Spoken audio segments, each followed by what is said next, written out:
Hello दोस्तों, आज हम बात करेंगे होम्योपैथिक मेडिसिन कैसे काम करती है।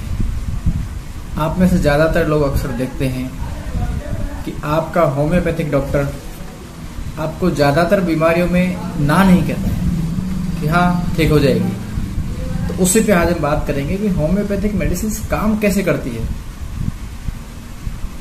आइए, सबसे पहला ये समझना है यहाँ पर कि होम्योपैथिक मेडिसिन एनर्जी बेस्ड होती है। डायनेमाइजेशन और पोटेंटाइजेशन के प्रोसेस से इसको एनर्जेटिक फॉर्म में कन्वर्ट कर दिया जाता है, जिसमें ड्रग मटेरियल बहुत ही कम और एनर्जी ज्यादा होती है। अब रही बात ये एनर्जी कैसे क्या काम करती है, कहाँ काम करती है, उसको बात करेंगे। इसके लिए हमको समझना होगा हमारा जो शरीर है वो 3 हिस्सों में हम मान सकते हैं, माइंड, बॉडी एंड सोल, या कहे mind, body and spirit. Soul या स्पिरिट जिसको हम कह रहे हैं वो एक ऐसी एनर्जी है जो हमारे ब्रेन के अंदर सबकॉन्शियस माइंड के रूप में कहा जा सकता है। उसको समझा जा सकता है कि सबकॉन्शियस माइंड में वो एनर्जी है। इसको हम वाइटल एनर्जी कह सकते हैं, वाइटल फोर्स कह सकते हैं, स्पिरिचुअल एनर्जी कह सकते हैं। यही वह एनर्जी है जो हमारे ब्रेन को इंस्ट्रक्ट करती है कि उसको किस तरह से क्या मैनेज करना है। आज तक हम और आप ज्यादातर लोग ये सीखते आए हैं कि हमारा ब्रेन हमारे शरीर की एक एक चीज को, एक एक फंक्शन को कंट्रोल और मैनेज कर रहा है। जी, इस ब्रेन को भी तो कोई न कोई कंट्रोल करता है। वो superior energy, spiritual energy, vital energy. अगर वो है, सही काम कर रही है, वो है तो हम जीवित हैं, नहीं तो हम नहीं हैं। जी, बात करते हैं किसी भी बीमारी के लिए। जब कोई पेशेंट आता है या उसको कोई बीमारी है, इसका सीधा सा मतलब यह है कि उसका शरीर का जो वाइटल एनर्जी है वो उसको ठीक करने में सक्षम नहीं है, इसलिए वो बीमार बना हुआ है, इसलिए बीमारी लेकर के चल रहा है। अभी हम बात कर रहे हैं कि ये वाइटल एनर्जी डिस्टर्ब होती कैसे है। इसका सबसे ज्यादा जो फर्क इस बात से है, हमारी जब भावनाएं बहुत नेगेटिव या हम भावनात्मक रूप से बहुत परेशान, बहुत दुखी अगर है किसी वजह से, तो ये वाइटल एनर्जी जरूर डिस्टर्ब हो जाएगी। आज के इस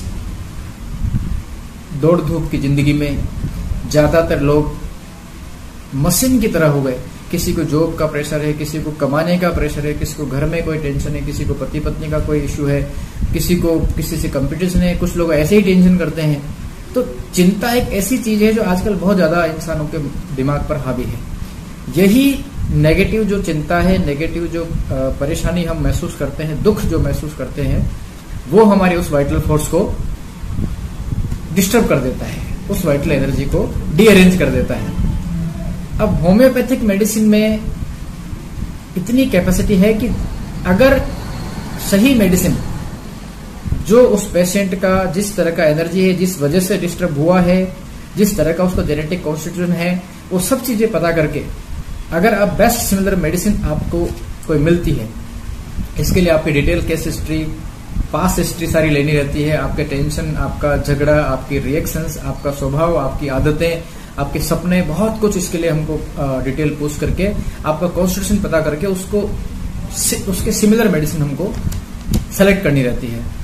अगर सही मेडिसिन का चयन आपके लिए आपका डॉक्टर कर पाता है तो आप निश्चित मानिए कि आपकी बीमारी चाहे जो हो, आपका जो वाइटल एनर्जी है एक बार व्यवस्था में आने लगा, एक बार सिस्टम में आने लगा, सिस्टेमेटिक होने लगा, तो आप अधिकांश बीमारियों से वो आपको बचा लेगा। आपका शरीर स्वास्थ्य की तरफ बढ़ जाएगा और धीरे धीरे आप स्वस्थ हो जाएंगे। मेरे ख्याल से आपको समझ में आ गया होगा कि आपका जो होम्योपैथिक डॉक्टर है वो आपको ऐसे कैसे कह देता है कि हाँ हो जाएगा। आप कहते हो कि ऐसा बीमारी है, हो जाएगा। ज्यादातर केस में इसीलिए आपको हाँ मिलती है। और होम्योपैथिक मेडिसिन का जहां तक देखने में आया है, बहुत कुछ साइड इफेक्ट होता नहीं है। ये केवल आपकी उस वाइटल एनर्जी पे काम करती है मेडिसिन, जो उसको अगर अच्छे से सिमिलर मेडिसिन है तो वो उसको सुधारने में काम चालू करेगी, नहीं तो ज्यादा कुछ मदद आपकी कर नहीं पाएगी। नुकसान बहुत ज्यादा इसका है नहीं।